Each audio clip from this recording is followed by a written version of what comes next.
so much, everyone, for coming.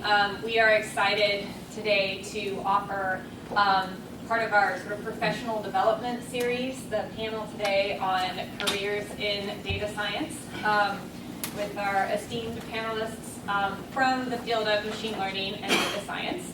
And we're very happy to be offering this in conjunction with SAMSI's postdoc professional development program. So we're very appreciative of SAMSI for hosting us. Emily Griffith is the Deputy Director of SAMSI. So again, we thank her, and she's very involved with the North Carolina chapter of the American Statistical Association, very involved being she is the president. And so if that's in your wheelhouse, that's definitely an organization that you may want to check out as well. I'm a big advocate of professional organizations and the opportunities and networking situations that those tend to offer. NCASA does have their fall dinner this Friday, and I believe ticket sales close today. So there has been an announcement out to the membership, and WiMLD members do get a discount on that. So look for that on the webpage. That's always a great event every year. So I want to also thank Funda Gnez, who is the co-organizer of WiMLD NC. And you've probably also seen communications from her as well. It's been a great joy and privilege to work with Funda and the rest of WiMLD throughout 2019 with the various programs that we've been able to offer. We've had a couple of technical talks offered over 2019. We have this professional development event, and we look to continue those into 2020. So we'll be looking for that soon. We're hard at work behind the scenes with sort of the next events, and probably partnering with Women in Data Science, which is a larger international organization. So they have a big international WIDS day in March, I believe. So we're looking to partner with that event in some way. So definitely be on the lookout for that, and then more professional development opportunities as well.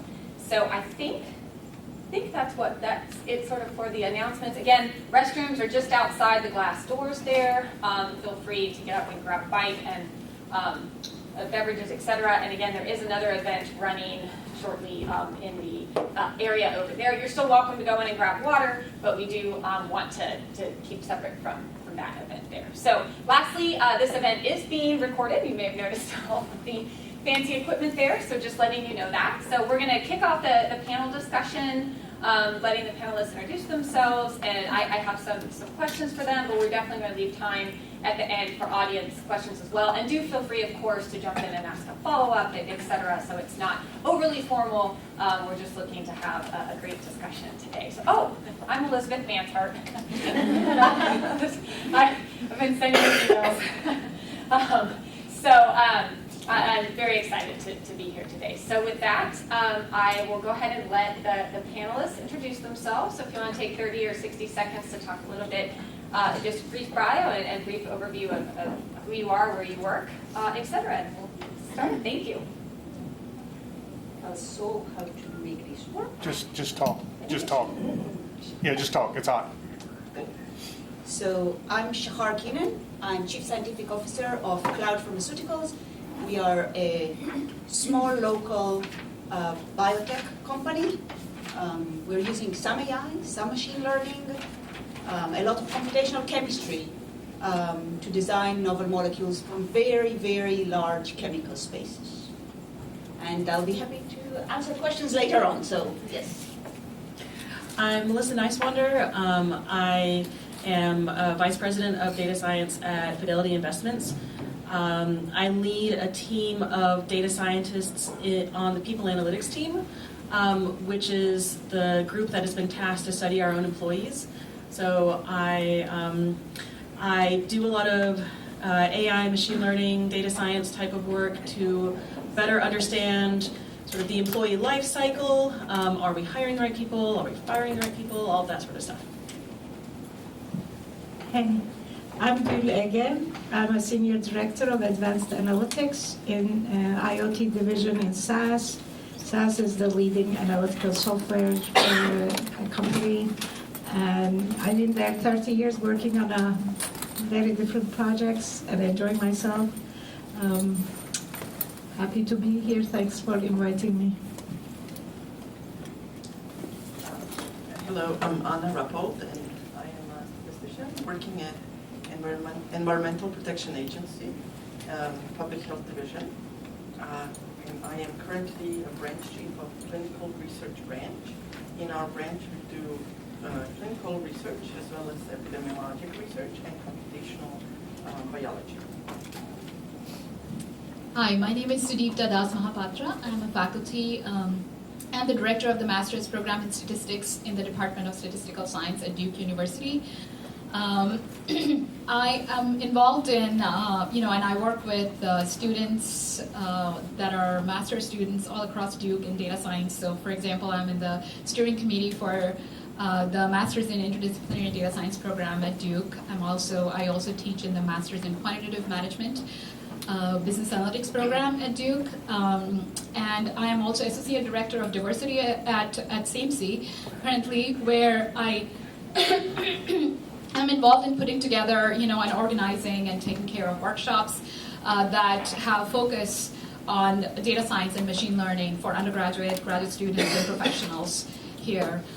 Prior to joining Duke, I actually was a faculty member at NC State's, Master's in Advanced Analytics program, and I joined them in the first year when it started in 2007. So that's about me.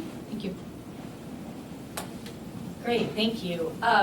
So a broad question that could take seconds to years to answer. So how did you decide on your particular sort of field of study or field of work, and how that sort of led to your current position? So maybe what sparked your interest, or what is your degree background, that type of thing that led to your career as a data scientist? Like in any order is fine. Whoever has the mic. I'll go first, since I have the mic. My career has been a random walk throughout many different fields. I started out, I have a degree a PhD in physics from UNC. I got that in 2006. I worked for a little while as a postdoc in astrophysics. I worked as a consultant at the EPA for a little while. I kind of fell out of love with astronomy, and so I kind of wanted to do something a little bit different. And so I worked as a statistician, as a consultant at the EPA, and then around 2012, the work was starting to get kind of dull, and I wanted something different again. And so I had heard about this new field called data science, and I was like, well, I program my own models, I do machine learning, I do statistics, I do all of this stuff, I'm a scientist. And so I started to do some research about the field of data science, and that's when I started my career at Fidelity as Fidelity's first official data scientist. And so I've sort of been able to see the field grow up from in there.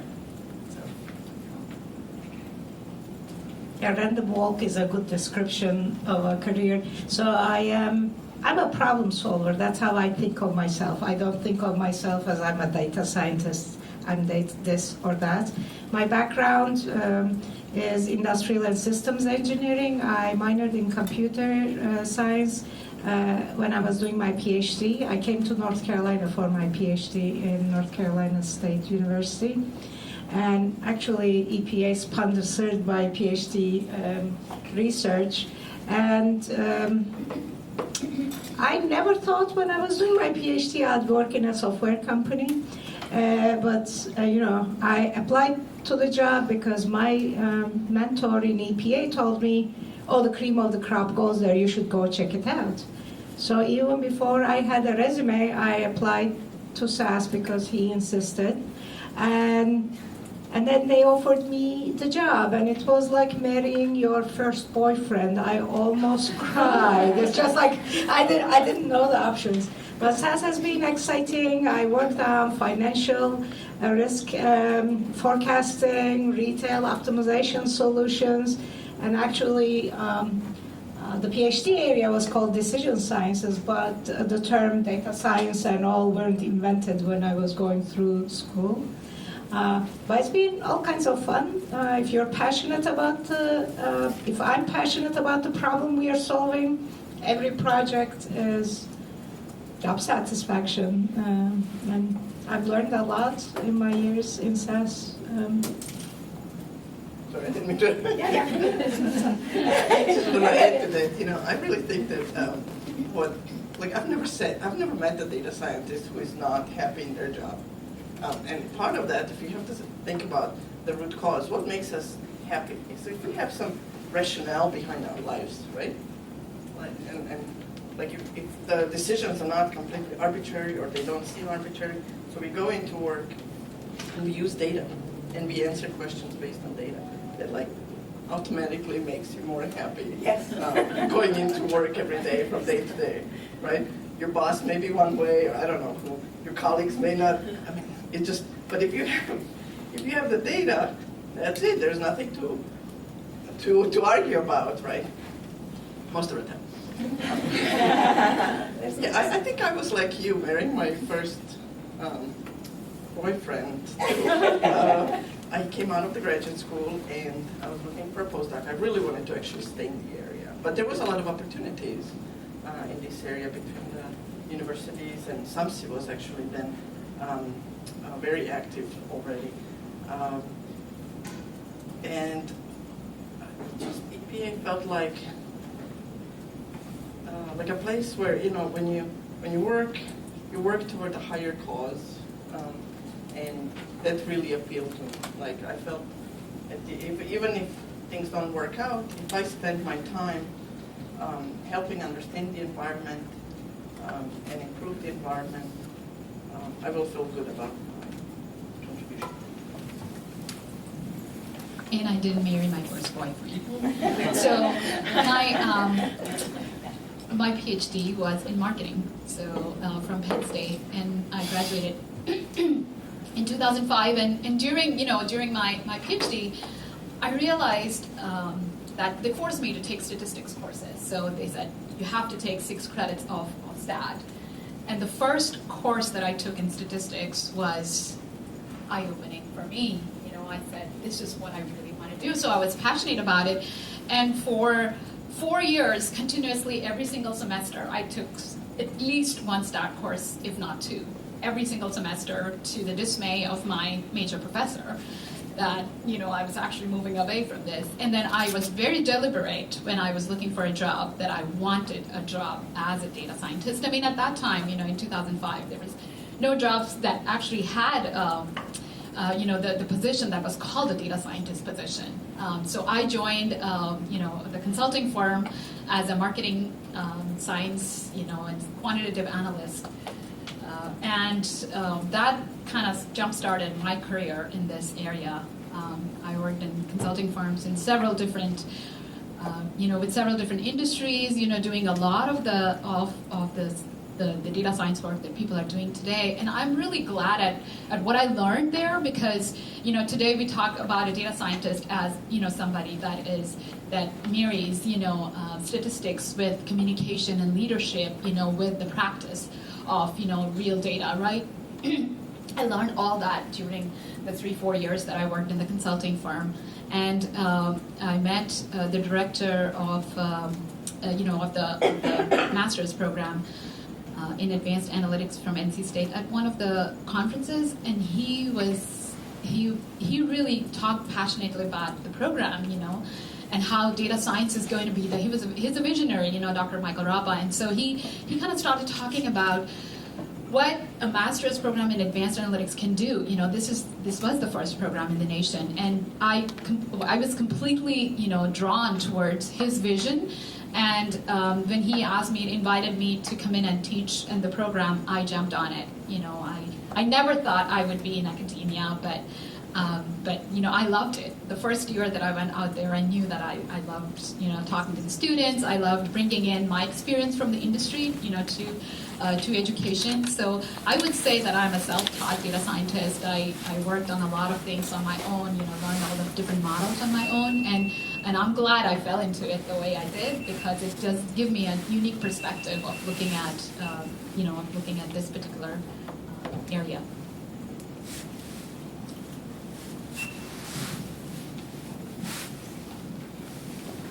So I'm a chemist.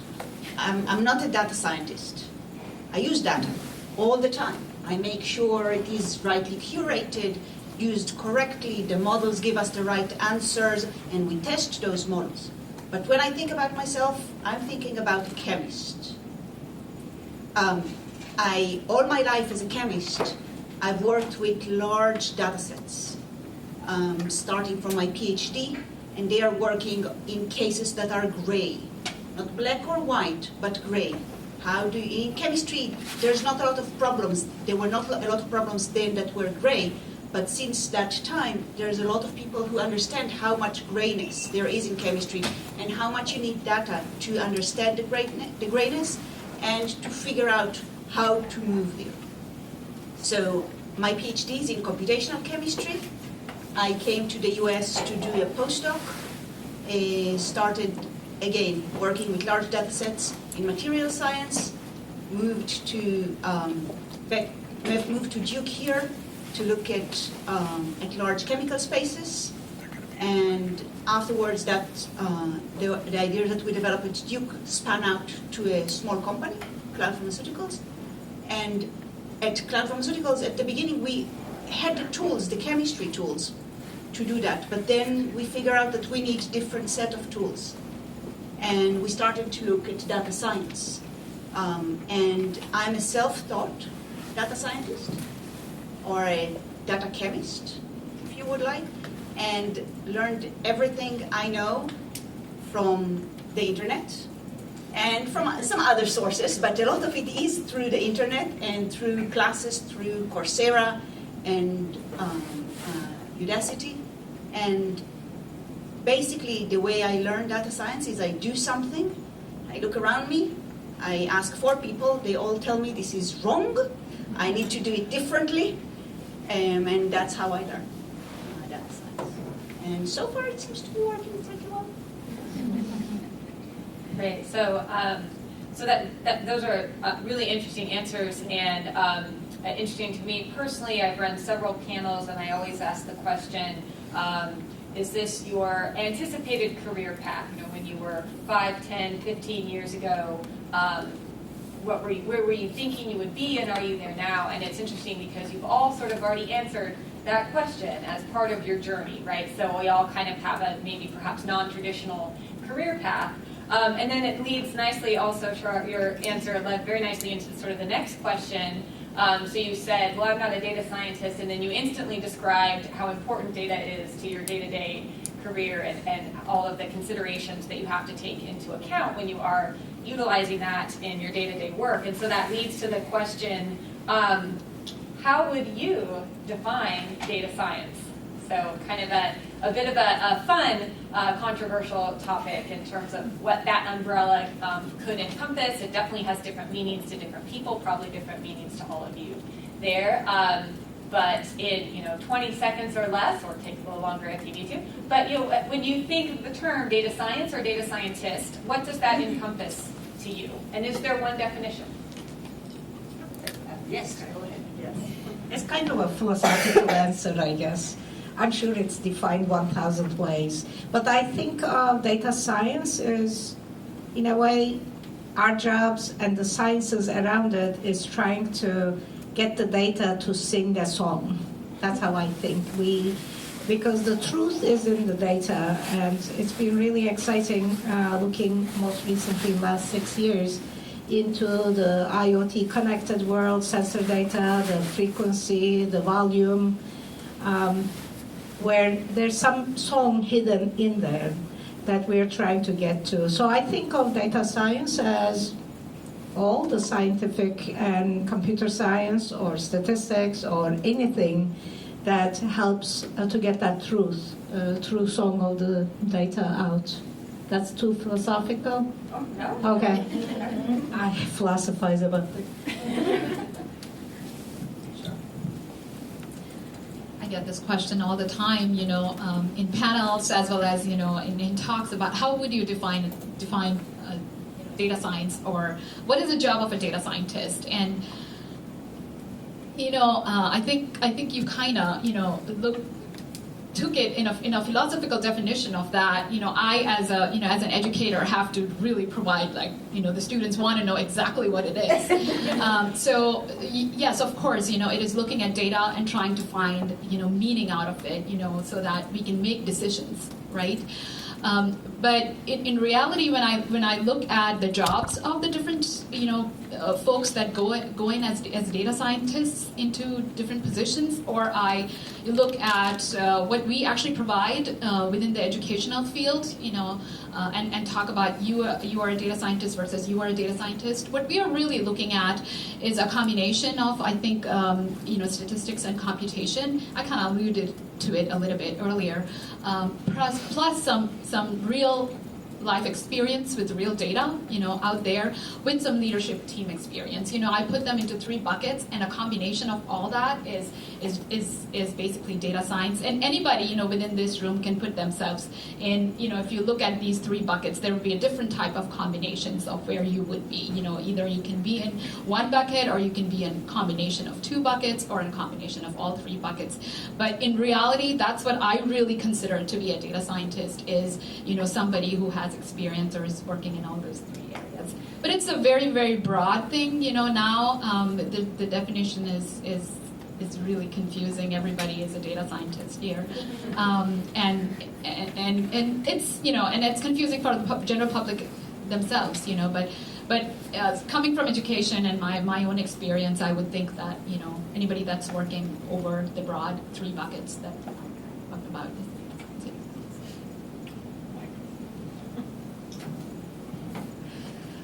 Another way you can think about it from a very tangible point of view, and this is how I describe how my group differs from other analytics groups. So I feel like the term analytics is the term that really describes deriving insights from data. But analytics is a spectrum, and there's a certain point in the middle of that spectrum where on one side of the spectrum, there's just basic analytics, where maybe you build dashboards or visualizations where somebody can click through and try to derive insights themselves. But then you get over to advanced analytics, and I feel like this is the definition of advanced analytics, is where the person isn't the one deriving the insights and creating the story. You're putting that onus on the computer, and the computer is the one deriving the insights and creating the story. And I feel like that tipping point, at least at Fidelity, is where we go from basic analytics to advanced analytics. So there you're building models, or you're doing like AI, something there where the insights are, the story is really being told by the model, and you're more the interpreter of that. And I will, so on another kind of different point, to your point, I don't feel like the data science is more of a skill set, and it's about, like, people in physics in my old group, they use the same sort of skills, they use the same sort of tools and methodologies that I do. They're called physicists, they're called astronomers. They're not called data scientists. I feel like a data scientist is somebody without a domain. Yes, you specialize in the skill set versus specializing in the domain. Like a geographer. Yes. May I say one more thing about the definition?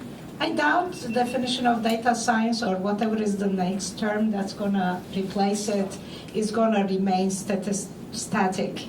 It's dynamic because the data is changing, the algorithms are changing, the compute powers are changing, so it's almost like the most learning field of all in my mind, because it's a journey. It's not, that's maybe why I struggle defining it currently, because I think the joy is in the learning, because things are changing so fast.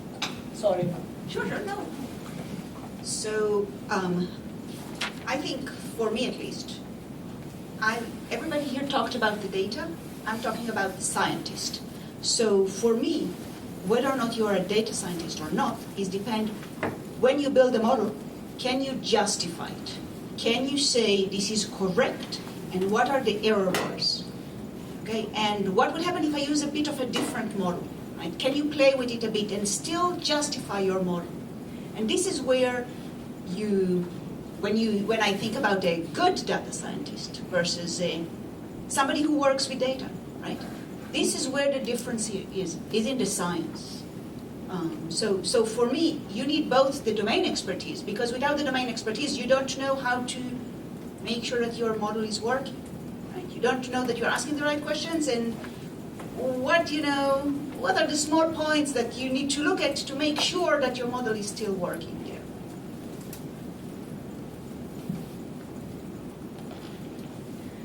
So I really did not think about data scientists from a philosophical perspective very much, but to make the analogy to a traditional scientist, let's say biologist, we have an experiment, which is our analytics, but we also have a bench, and that is our data architecture. And then we have this end product that is almost like a journalism, telling the story and visualizing the data. So I see it as three different areas. One is data architecture, one is data analytics, and then the data visualization. Great. So I think just the breadth of the responses there really starts to give the picture of how broad the field can be. And I will take this opportunity to let you, did anyone here attend Allison Wilson's discussion about demystifying data science? So yeah, a few of us did. So, and that was a fascinating conversation, and Allison is an excellent speaker.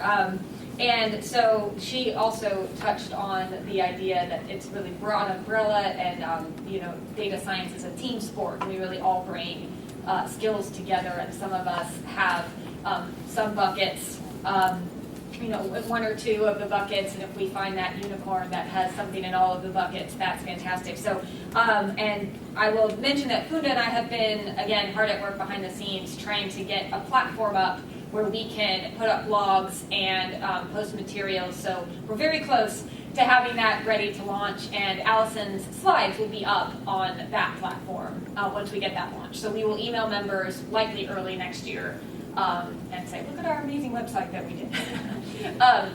So be on the lookout for that. It's a great discussion. And you will find a blog post about this meeting there too, and follow us on Twitter too. We need more followers there. We're posting a lot about events. I think that's a better channel to follow our events than Meetup page, because it's really limited what we could do there. Right, yes, excellent, fantastic idea. Please all go to your Twitter now and tweet at WiMLDS_NC. Correct. Okay, fantastic. So great. So given sort of all of these components that are needed, and given that the audience in the room are largely younger professionals, probably transitioning at some point in the near future in their career, what do you and or your organization look for in a potential job candidate? And then is there sort of a key piece of advice that you would give to people that are currently or soon to be on the job market?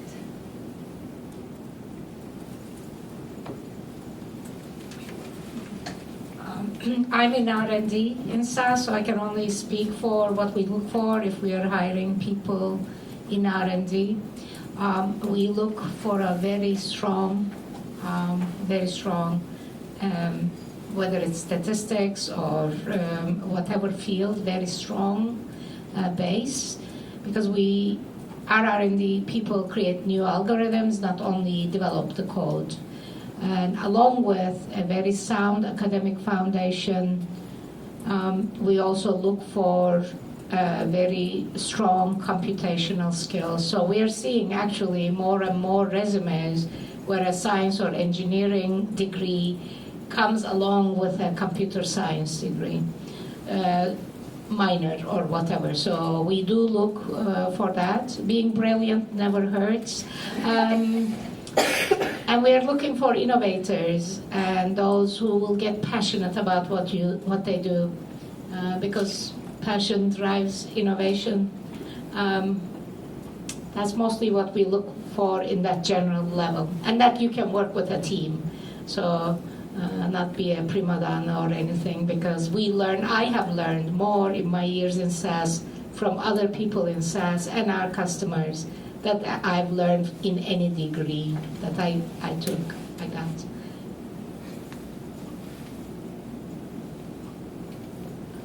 So what we're looking for is, I think, on one hand very different, and on the other hand exactly the same kind of people. So you have to be a team player. You have to know how to code. But then you need to be a domain expert. And not so much in the data science, but either in chemistry or biology. Physics is also good, but you have to be a domain expert. Let me ask the room then. Who here is a scientist? Is biology, chemistry, physics, environmental science? Okay. Who here is a math, statistics, computer science? So for my company, okay, what we need is a domain expertise. Is more on the science side and less on the statistics side, or game, computer science, statistics, math. So what I would advise to you is find an area that you care about and become an expert there. Take your knowledge and apply it to a real world problem. And when you solve a real world problem, you become an expert on those things. And then you show that you can learn a real world problem. But we are a small company, so it's us that are hiring many more people than us. So, like I said before, I work at Fidelity Investments, and I actually work in HR too. So I have kind of two different viewpoints on this, the HR viewpoints and the fact that I'm also a data scientist. So I know very well what we look for. We definitely, coming in with a PhD is definitely good. On my team, we have two PhDs, in the US, we have two PhDs, and we have somebody who's a data scientist with just a bachelor's degree in computer science. And that person has, Mehul, he's like my favorite, one of my favorite people at the company.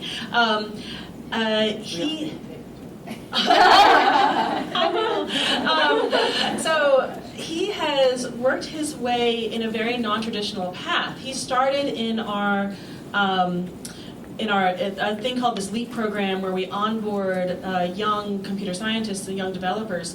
But he has taken that non-traditional path of going from a developer to a data engineer into a data scientist role. And I've helped mentor him throughout the years. And so I knew his skills coming in. When I had an opening on my team, I wanted this person because I knew that he was brilliant. So, and brilliant, when I say brilliant, I don't just mean like, he's book smart. It's more this passion to learn, because that's like you were saying, I feel like this field, more than anything, you have to constantly learn. I don't care what skills you come in with, like right now, because in 2 years it's going to be different. I care that you have the passion to learn new things. There is a baseline of, I need somebody who can work on a command line. I need somebody that has experience working with data. I need somebody who knows statistics and some modeling, but I don't care how you got those skills. In a place like Fidelity and other sort of industries like this, like ours, like less academic, less scientific, I think that there are probably maybe more openings for non-traditional folks. Because we don't care as much about the domain expertise. We can teach you the domain expertise. Before I came in to HR 4 years ago, I had never even thought about working in HR at all. Before I came into Fidelity 7 years ago, I had no idea. I had no knowledge of financial services at all either. So we're probably sort of the oddball one of the group here.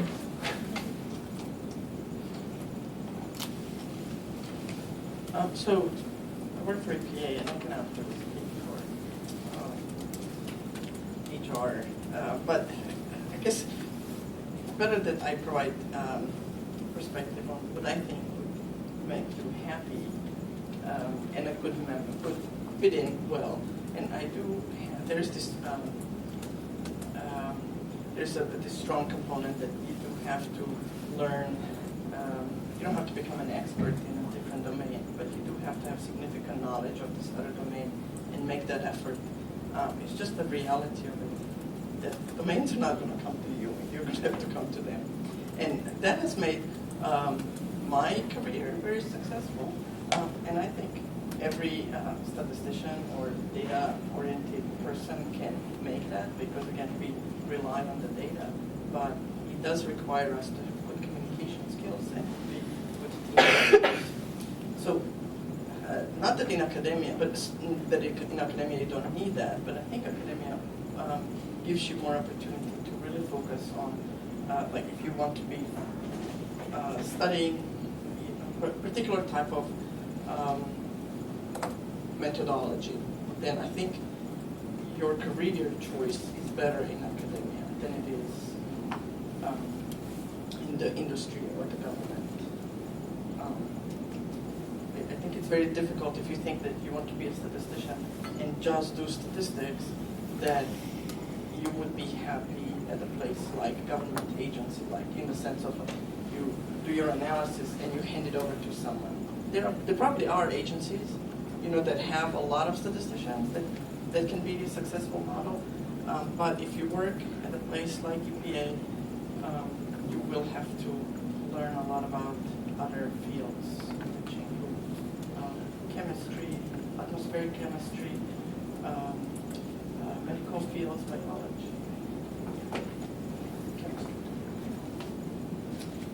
Well, I don't directly, I'm from the university, but I do work with a lot of students at different levels, bachelors within our program, master's students, of course, I'm responsible for them, and so I work with the industry quite a bit, as well as some of our PhD students that I mentor.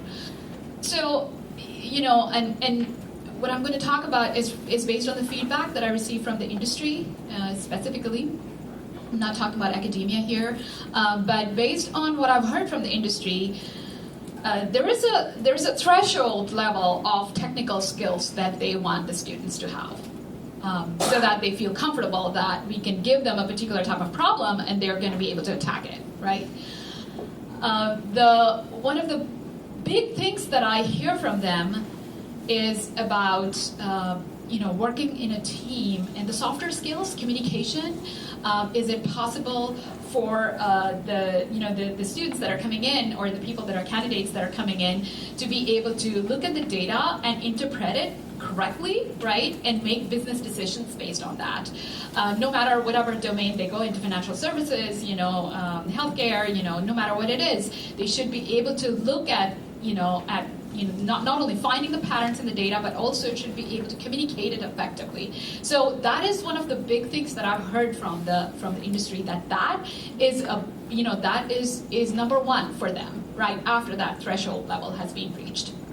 They're also looking for experience with real-time data, right? So many times when you actually look at class projects, for example, or research projects, you may be working with synthetic data, right? So working with real data is an experience with that is also something that the industry is definitely looking for when they interview candidates.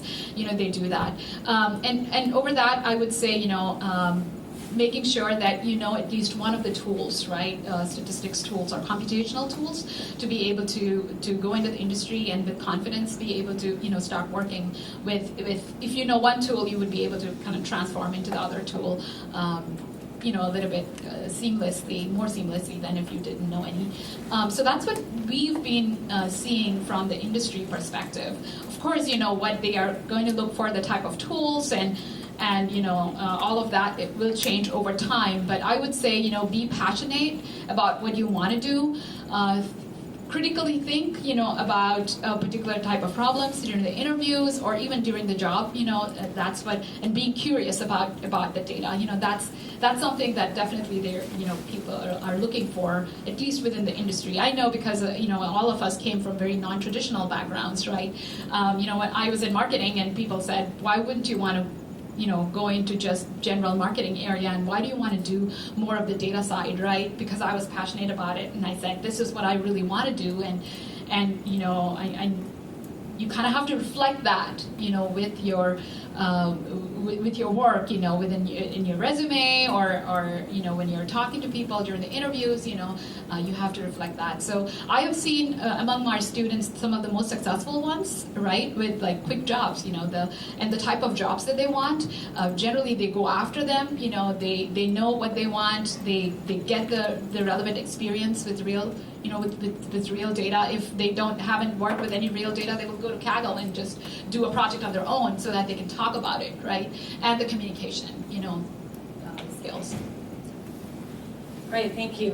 So I think some takeaways from that, I think pretty much everyone touched on the enthusiasm and passion to learn, as well as flexibility in your skill set, as well as your willingness throughout sort of your early career as you transition through your career, the flexibility. And I would add to that with regards to flexibility when you're looking for jobs, to think outside the box a little bit and don't be afraid to apply for a job that sounds interesting. I think something that has been recognized is that women in particular often tend to think that they need to meet almost all, if not all, of the requirements on a job certification or a job announcement.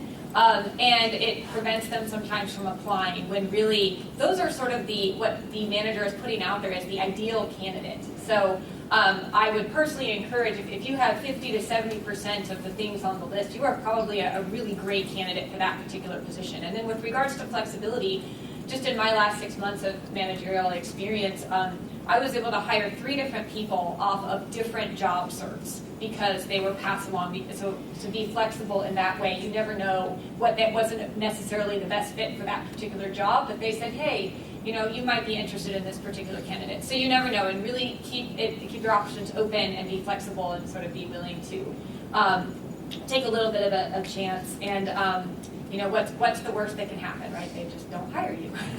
So they're going to call you up and yell at you for applying for a job where you didn't meet 100% of the certifications. The other thing I want to just touch on is that was mentioned by at least half of our panelists here, is the idea about communication and what was termed soft skills. And I personally think someone at Allison's talk had pointed out that, Kelly I believe it was, pointed out that they are in fact power skills. So it's something I'm very passionate about, is things like communication and how you network and how you brand yourself and how you let people know what it is that you can do.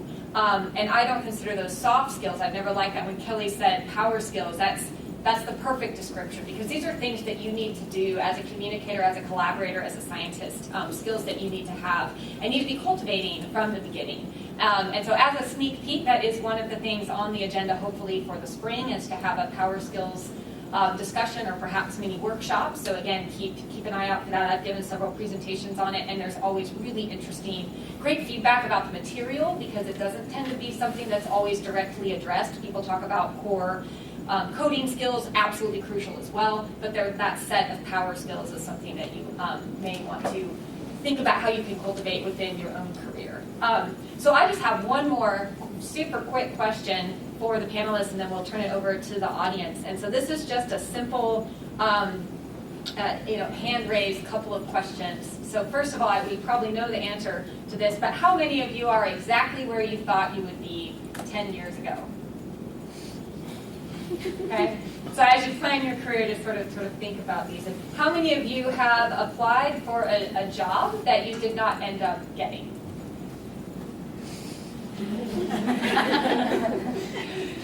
And how many of you worked really hard on a project or a paper or a proposal that didn't end up getting accepted or funded by management or by the journal or by the grant submission?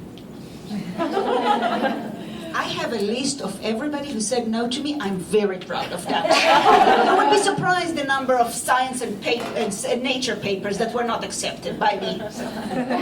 Right, so that just shows that everybody faces all of these challenges, doesn't necessarily get every job they apply for, but again, flexibility, being open to opportunities, having that core skill and knowing that you will be a great fit somewhere, I think it is really key. So I'd like to open it up now to the audience for the last 10 minutes or so if we have questions from the audience. I would like to talk a little about the gender imbalance in the field. My background is in statistics. It was always balanced, and in 2005 I wanted to switch more into machine learning, and to learn more I decided to go to a lot of machine learning conferences like NIPS and KDD, and I'm in the registration line. And at the time I was pregnant, I looked around, literally, I could see like at least 500 people in the line, and most of them has computer science background. I was the only woman. Like, I never felt this before in statistics, or even at SAS, we have a lot of women. And when I came back to Cary, we talked about this, and then later I realized that most of the women, it's just like less than 5%, they were at the Women in Machine Learning and Data Science meeting at the time when I was in the registration line. So we started this. But I've been thinking a lot more about that, why girls are not interested in computing from an early age. And I feel like I'm originally from Turkey, and the imbalance was not this big. And here, not many girls, when they were in high school, middle school, elementary, they're not interested. So how we can change that? Or how would you, if you have any girls, or what do you do to change their mindset, to make them believe that this is fun, and to get them interested in the field? So I will say two things. First of all, it's a power. I don't think of it as a disadvantage. I think of it as an advantage. You're more visible. You can take what you do and make it more powerful because of that. You are the only woman in a room. So use it. Don't sit in the corner and hide. Be in the front line. Be in the second line. But talk about what you do. Ask questions. You represent a lot of people behind you. So go out there and talk.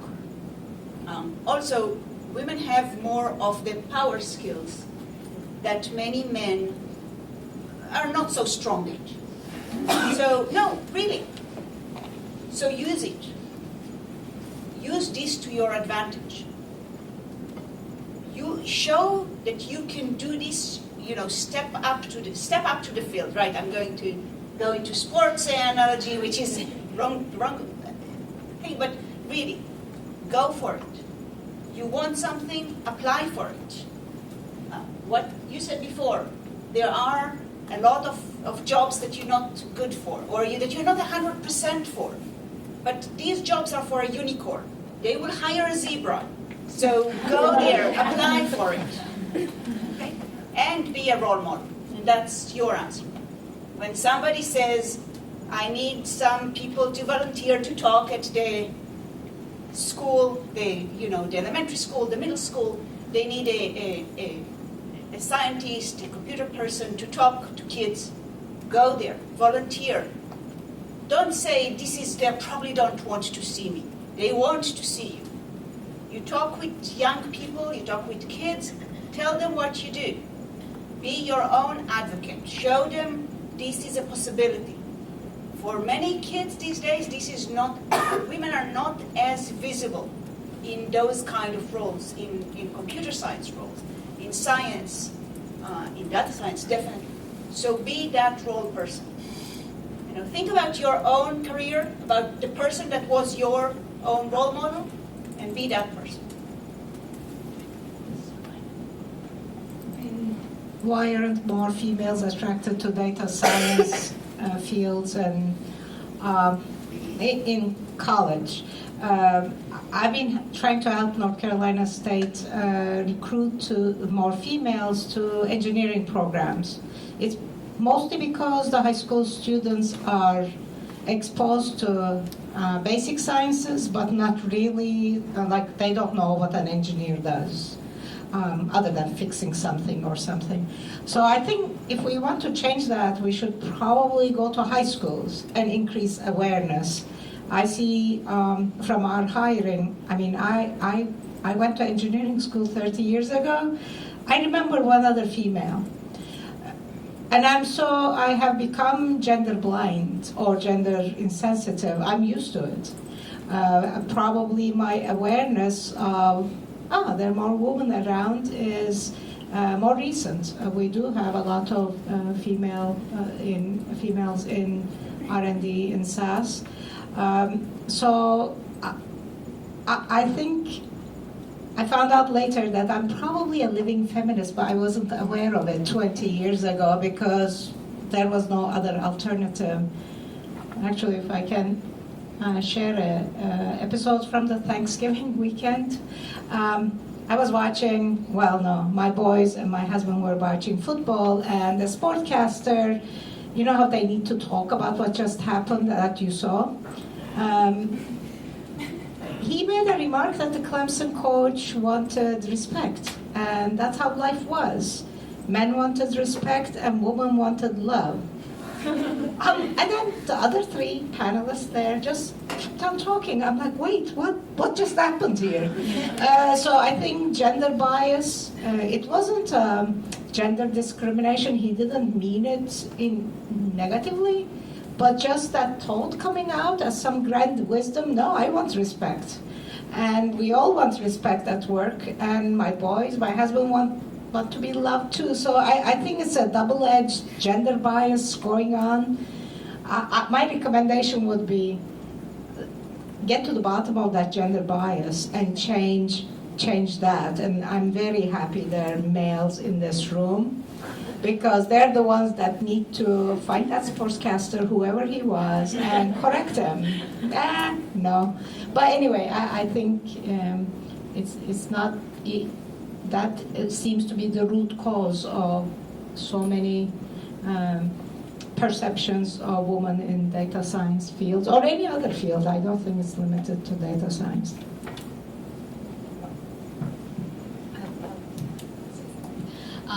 So I think it's because of the perception that we have of the different industries and the different types of professions through our culture and our society. That is what has brought about the gender bias, and women have traditionally, have felt comfortable with certain types of fields. We see that, all the time. As the Associate Director of Diversity and Inclusion here at SAMSI, I get to work with a lot of underrepresented groups. I'm passionate about improving the percentage of women and the other underrepresented minorities in the area of data science, and I can tell you that the area of data science is so broad that we need to expose these underrepresented minorities to the different areas that they could work on. You don't need like statistics and math if you don't want to do that. You could be an expert in visualization, for example, data visualization, and you could do that, right? So exposing, I think, the different groups to what kind of work you can do in this whole area, in this broad area of data science is going to be the key, because there's all these different types of things that you could do, and so of course, going to what you kind of mentioned, going to the high schools is important, and a lot of the different programs, there are a bunch of societies and associations that are doing that now. They are going and exposing the students to here's what you could do, here's some of the other things you could do, so we can actually get over some of the bias that we have. So, and I also agree that having some of the men in this room is great. I'm hoping that in the next 5 years or so, we don't need to talk about this, that it will become, that it will be a given. Right, that we don't talk about or have like even a panel of women, right? So that's kind of my thought process of that. But the problem I see a hand. Oh, sorry, I don't want to cut you off. No, it was going to be another question.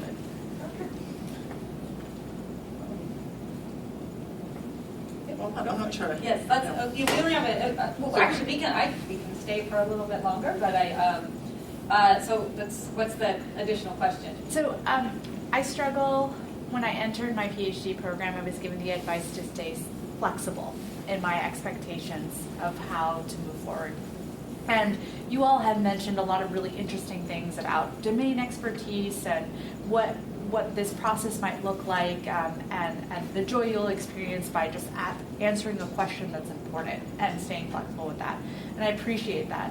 I've also seeing myself deal with a lot more restrictions in life. So, the needs of my family make me less flexible to move anywhere in the country for a job, to, as I progress in my program, I've become more of an expert in a specific area, so my passions have become a little bit more focused, and that makes me a little less flexible to exploring that in another domain area.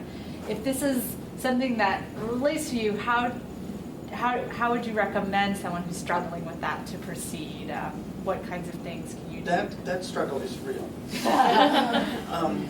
And my advice is you are what your skills are, everything. So it's important to be flexible, but not to the point where you are, saying yes to every single meeting, to contribute to everything, because you're going to be expert in nothing.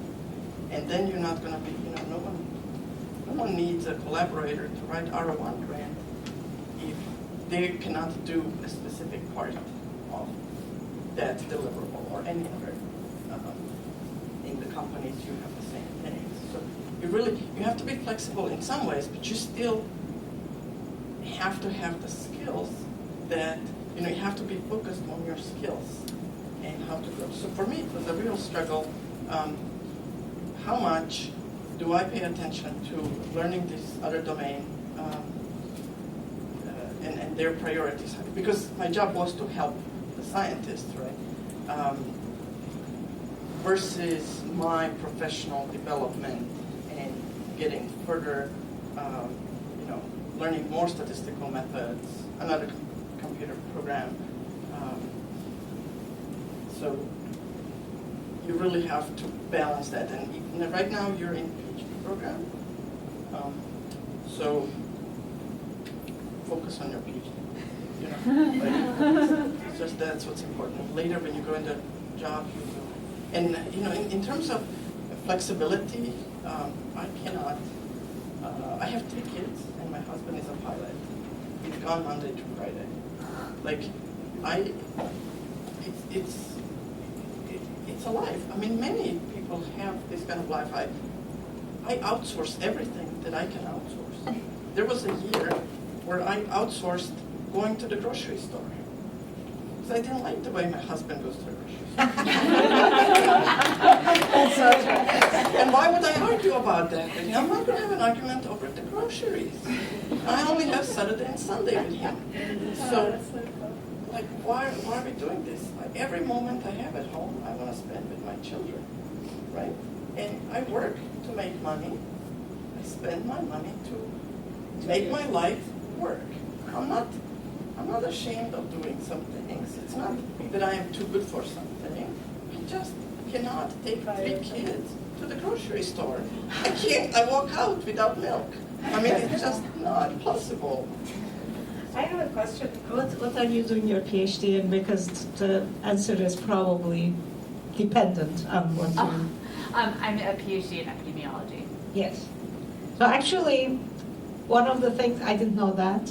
So you're gonna, you should definitely think of epidemiology as your foundation. You should know that really well. But what adds as, additional value is if you have computer analytical skills. We are working currently on health wearables. So many of the teams that are being formed aren't all statisticians or all one field or another. We're working on health wearables with UNC Med School and North Carolina State Engineering School. So in the team, making health wearables usable for asthma detection, arrhythmia detection, whatever, are people like me and my team, but there's medical doctors, people specializing in asthma, people from engineering school, electrical engineering, really coming into this digital data processing very strong. And for the wearables, there's textile engineering, there's biomedical engineering. I will not become a medical doctor or electrical engineer suddenly. But we learn from each other, and for the outcomes that we are seeking from health wearables, they also need to learn a little bit from us. They won't become us. So I think I agree. Don't change what you're focusing on now. That's your stepping stone. Things, the opportunities will come to you, but you'll learn from other people or work from other people. You won't become something else you're not. There was an article in Atlantic, I forget about the professor's name, who worked for the State Department for Hillary Clinton. But in that article, I remember how she said, women can have it all, but not all at the same time. And that's really true. When you're pregnant and when you're nursing, there's no one that can explain to you the level of exhaustion. You just cannot have the same standard that someone who doesn't be man or woman. You cannot produce at the same level. So focus will help you with that, and you will build that knowledge, and you will build your reputation and your products that you can carry from one place to another with you, and then the opportunities will arise. I think in that sense, the world is evening out much better than my generation. My son had a baby, and his wife delivered the baby. They had the baby together. So I think giving the ownership to the mother is not quite right. The beauty of it is because of their work benefits. She could only stay with the baby for 2 months. He could stay close to 3.5 months, and he did. And we see this in SAS. So I think the new generation and the new benefits programs are evening the field a lot more. I would have never thought, because he's kind of a workaholic, that he would actually stay home for 3.5 months. He did. So I think effects like that, men have families, men have children, men have sicknesses in their families too. I think things are getting better, and you need to count on that. Even if it's not an even field, you even it out. Yeah, you can outsource, like you said, a lot of responsibilities from you. That prioritization. Life is all about prioritization. What's your top priority? So very practically, I almost hired a PhD in epidemiology last year for a data scientist position. Because she was an expert in causal modeling. Not because of anything about epidemiology, but definitely for a lot of positions in industry, again, we don't care what your background is, so don't sell yourself short. I work in HR, I know the thing about the resumes is real. Women undersell on their resumes and don't apply to all the positions. There are many awesome, cool positions out there for you in this area that have good work-life balance that you can do with your background. Let me just add here, it's your choice. So when you get a proposal to work for a company, check them out. See what their benefits are. Think about these things. Now you think of yourself, nobody will want me. I'm in the middle of a PhD, it looks difficult. But when you finish, you will have a PhD in epidemiology and data science. You will be a hot commodity. Everybody in this room, they will run after you, not you after them. And you choose who you're going to work with, where you want to work, and their benefits, and who's going to be your boss, and how well they treat their minorities, their women, is something that you should think about when you find a job. It's not enough that this is the best job offer you got. If it's in Alaska, right, and they don't have any benefits for working women, that's probably not the right choice for you. Where you work has to fit with you, and it is your choice, so choose wisely. I would just add one comment for those who might not be pursuing a PhD. There are a lot of options that don't involve a PhD. And I would say, I know I work for the federal government, and very few, if any, of our job announcements require a PhD. It can be very helpful in certain instances to have one.